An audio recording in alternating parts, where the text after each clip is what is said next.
Buenas tardes, compañeros, compañeras senadores. Con su permiso de la mesa, señor presidente. La presente proposición, con punto de acuerdo, que exhorta al Ejecutivo Federal a conceder el indulto al ciudadano Alberto Patistán Gómez con el carácter de urgente y obvia resolución, al tenor de lo siguiente. Consideraciones. El 12 de junio del 2000, en el tramo de la carretera Simojovel-El Bosque, en el estado de Chiapas, fueron emboscados un grupo de policías que viajaban en una camioneta oficial. En el ataque murieron 6 elementos de la policía estatal, un policía municipal, y fueron heridos otro policía municipal y un civil que conducía el vehículo. 7 días después de los hechos, agentes ministeriales detuvieron al ciudadano profesor Alberto Patistán Gómez y fue trasladado a la Procuraduría de Justicia del Estado. Luego fue formalmente acusado de homicidio y lesiones calificadas, robo calificado, daños y portación de arma de fuego exclusivo del Ejército, Armada y Fuerza Aérea. El 18 de marzo del 2002, Patistán fue sentenciado a 99 años y 3 meses de prisión.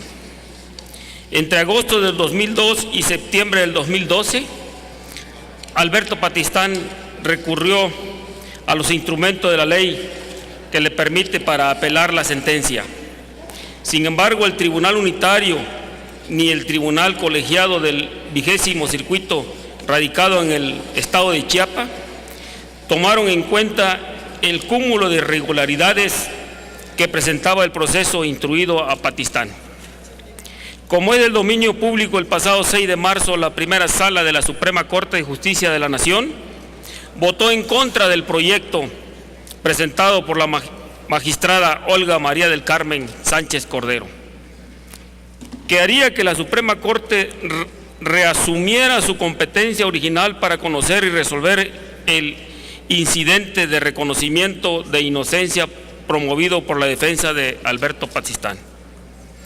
En consideración a las pruebas ofrecidas, que eran suficientes para destruir las pruebas en las que se había sustentado la sentencia, pero que además evidenciaban las graves violaciones al debido proceso evidente en el expediente, cerraron así la posibilidad de que el sentenciado recibiera la protección de sus derechos fundamentales por parte del Estado mexicano.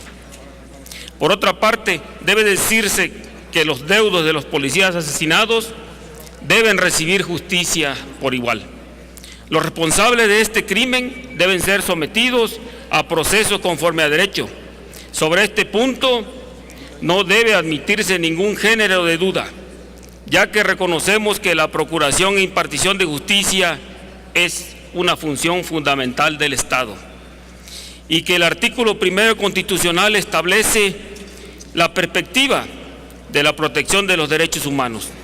No obstante, la defensa aportó evidencia de que el Ministerio Público Federal no respetó las garantías del debido proceso, ya que desde un inicio encaminó la averiguación en contra de Alberto Patistán, utilizando pruebas que no habían sido recabadas por el órgano acusador, ni por la Policía Judicial Federal, y tampoco había sido incorporada a la averiguación previa.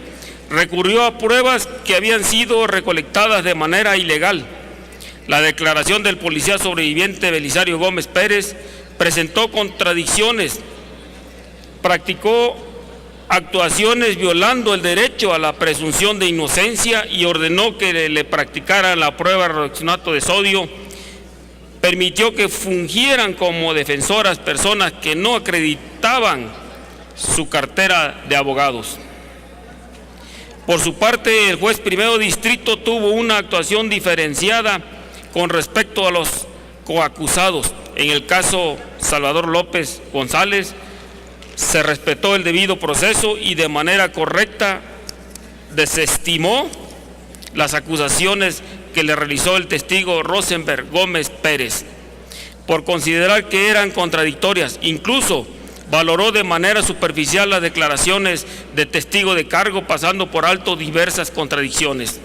Sin embargo, en el caso de Alberto Pastistán no tomó en cuenta las contradicciones del testigo Rosenberg Gómez y fue omiso al hecho de que el testigo Belisario Gómez Pérez había rendido 2 declaraciones a la misma fecha y a la misma hora en diferentes lugares, ante el Ministerio Público Federal y el Ministerio Público del Fuero Común. El juez de la causa fue excesivamente escrupuloso en los análisis de las declaraciones que rindieron los testigos de descargo y emitió una sentencia basada en interpretaciones sesgadas de las pruebas de cargo. La sentencia se encuentra fundamentada en la prueba circunstancial que fue conformada por 5 medios de prueba: declaraciones de Rosenberg Gómez Pérez, declaraciones de Belisario Gómez Pérez, declaración de Alberto Pastistán López, careos entre Rosenberg y Pastistán, declaración de Alexis Vicente López y la pericial química de reduccionato de sodio. En el incidente de reconocimiento de inocencia presentado en la primera sala de la Suprema Corte de Justicia de la Nación, la defensa planteó la hipótesis de la existencia de nuevos documentos que eran idóneos para destruir la prueba circunstancial en que se sustentó la sentencia condenatoria de acuerdo al artículo 560 del Código Federal de Procedimientos Penales. Tales documentos deben ser posteriores a la fecha de emisión de la sentencia.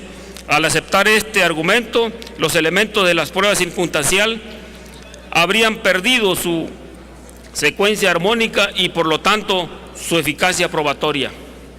La primera sala tenía ante sí la oportunidad de ordenar la libertad de una persona que desde el principio de las indagatorias fue privado de su derecho al respecto al debido proceso, debido además considerar que las pruebas eran hace 12 años.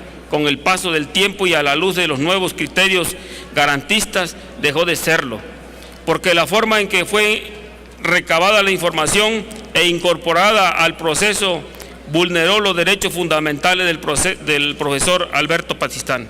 Sin embargo, por votación los ministros decidieron no conocer el caso.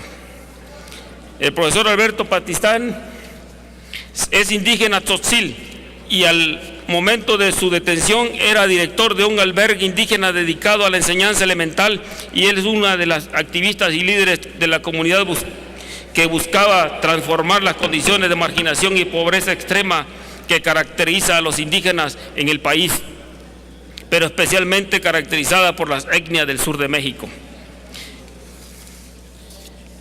Debemos llamar la atención el carácter conflictivo de históricamente ha tenido la relación de las comunidades indígenas en el Estado mexicano. Los primeros se han visto impedidos a ejercer plenamente los derechos que constitucionalmente les son reconocidos como mexicanos, pero que en la práctica han sido... Termino, señor presidente. Muchas voces se han levantado en el mundo, en nuestro país, a favor de la liberación de Alberto Pastistán. Corresponde ahora a la figura del presidente de México escuchar a los diversos sectores de la sociedad civil y a las organizaciones internacionales de derechos humanos, a instituciones de educación superior que se han pronunciado en este sentido.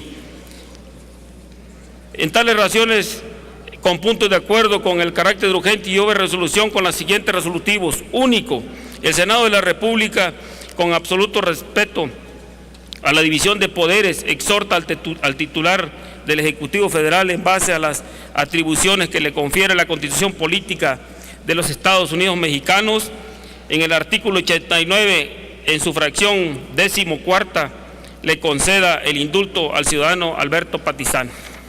Es todo. Gracias por su atención.